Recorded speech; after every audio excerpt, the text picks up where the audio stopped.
बिस्मिल्लाहिर्रहमानिर्रहीम। अस्सलामु अलैकुम वरहमतुल्लाहि वबरकातुह। वेलकम माई यूट्यूब चैनल हाफिज़ शफीक। मुअज़्ज़ज़ सामीन, उम्मीद करता हूँ कि सब खैरियत और आफ़ियत के साथ होंगे। अल्हम्दुलिल्लाह, हम तख्ती नंबर 9 उसका पार्ट 7 7वां सबक पढ़ने जा रहे हैं, जिसके अंदर हम ज़बर ज़ेर पेश, दो ज़बर दो ज़ेर दो पेश, खड़ी ज़बर खड़ी ज़ेर उल्टा पेश, हरूफ मद्दा और लीन और इसी तरह वक्फ़ करने का तरीका, ये तमाम चीज़ें आप हज़रात के सामने डिस्कस करेंगे। जिसके लिए हम सिर्फ़ एक लाइन आप हज़रात के सामने पढ़ेंगे। वो एक लाइन पढ़ना ही मकसद नहीं है, बल्कि ये तमाम उसूल व ज़वाबित बताना मकसूद है, ताकि आप कुरान के अंदर जहाँ भी उन उसूल व ज़वाबित को अप्लाई करें तो आप वो अल्फाज को सही तरह से अदा कर सकें। तो आइए शुरू करते हैं आज का सबक। अऊज़ु बिल्लाहि मिनश शैतानिर रजीम, बिस्मिल्लाहिर रहमानिर रहीम। लाम ज़बर या लई, सीन ज़बर सा, लैसा। ये या साकिन है, और जो साकिन हरूफ होते हैं वो ख़ुद ब खुद नहीं पढ़े जाते, बल्कि उनको हेल्प की ज़रूरत होती है, और हेल्प के लिए उनके लिए पिछला लफ्ज़ जो होता है वो हेल्प करता है। तो इसलिए हम जो भी लफ्ज़ साकिन होता है उसके पिछले लफ्ज़ को साकिन हरूफ के साथ मिलाते हैं। तो लाम को हम या के साथ मिला रहे हैं। दूसरी बात इसके अंदर कि या लीन है, हरूफ लीन दो होते हैं, एक वाव लीन और या लीन, और उनको पढ़ने का जो तरीका है और उसूल है वो ये है कि लीन हरूफ को ना झटका दिया जाता है, ना ही मजहूल पढ़ा जाता है, और ना ही उस लफ्ज़ को लंबा किया जाता है। जो दो हरूफ लीन है, एक या और वाव, उनकी निशानी और उनकी तारीफ़ ये है कि जब वो दोनों साकिन हों, या भी साकिन और वाव भी साकिन, साकिन से मुराद उनके ऊपर जज़म आ जाए, तो पिछले लफ्ज़ के ऊपर ज़बर हो। वाव और या साकिन, उससे पिछले लफ्ज़ के ऊपर ज़बर, जब इस तरह का वाव और या हो तो वाव और या लीन कहलाता है, और उसको लंबा भी नहीं करना, झटका भी नहीं देना, और मजहूल भी नहीं पढ़ना। इस वजह से हम इसको पढ़ रहे लाम ज़बर या लई, सीन ज़बर सा, लैसा। अगर हम वक्फ़ करें तो आखिरी हर्फ जो सीन है इसकी ज़बर को ख़त्म कर देंगे, इसको हम साकिन कर देंगे। साकिन से मुराद सीन के ऊपर भी इस तरह की जज़म आ जाएगी, तो ये साकिन हो जाएगा, तो वक्फ़ होगा लईस। नेक्स्ट दूसरा लफ्ज़ है मीम ज़बर अलिफ मा, लाम दो ज़बर लन, मालन।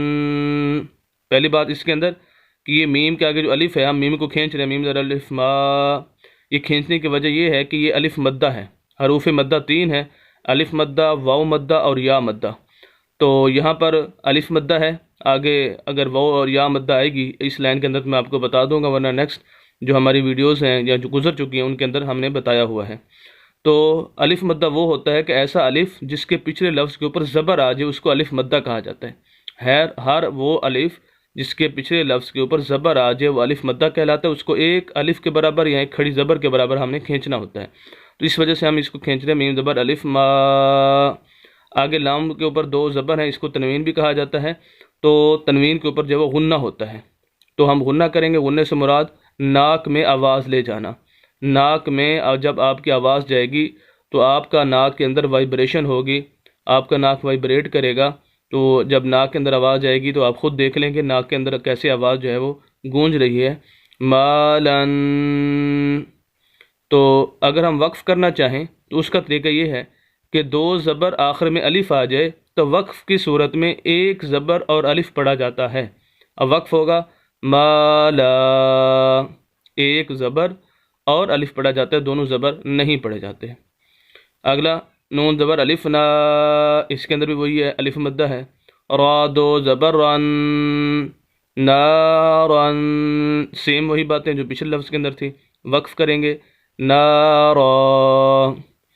मीम ज़बर अलिफ मद मा, हमज़ा दो ज़ेर इन, मा इन। ये मद है और इसको लंबा करना है हमने इसको बड़ी मद भी कहा जाता है। हम इसको लंबा करके पढ़ेंगे मा।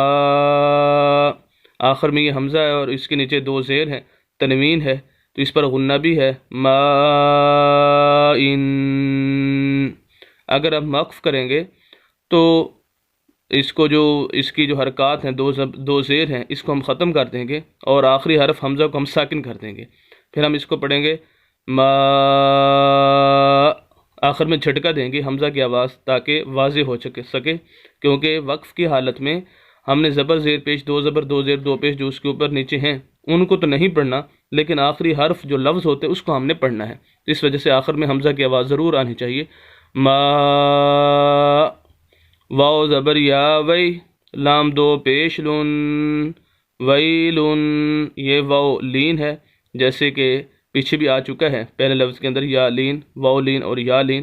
یہ یا لین ہے کہ ایسی یا جس کے پچھلے لفظ کے اوپر زبر آ جائے، ایسی یا ساکن جس کے پچھلے لفظ کے اوپر زبر آ جائے وہ یا لین کہلاتی ہے. جھٹکا بھی نہیں دینا، مجہول بھی نہیں پڑھنا، اور نرم کر کے اس کو پڑھنا ہے. آخر میں 2 پیش ہے، غنہ ہے. ویلن، وقف کریں گے تو لام کو ساکن کر دیں گے. ویل. امید کرتا ہوں کہ آج کی ویڈیو اور جو اصول و ضوابط بتائے گئے ہیں آپ بخوبی سمجھ چکے ہوں گے. مزید اسلامی ویڈیوز کے لیے ہمارے یوٹیوب چینل حافظ شفیق کو ضرور سبسکرائب کیجئے اور صدقہ جاریہ سمجھ کر ہماری ویڈیوز کو شیئر بھی کیجئے. ملتے ہیں نیکسٹ ویڈیو کے اندر کل انشاءاللہ. اجازت دیں. اللہ حافظ.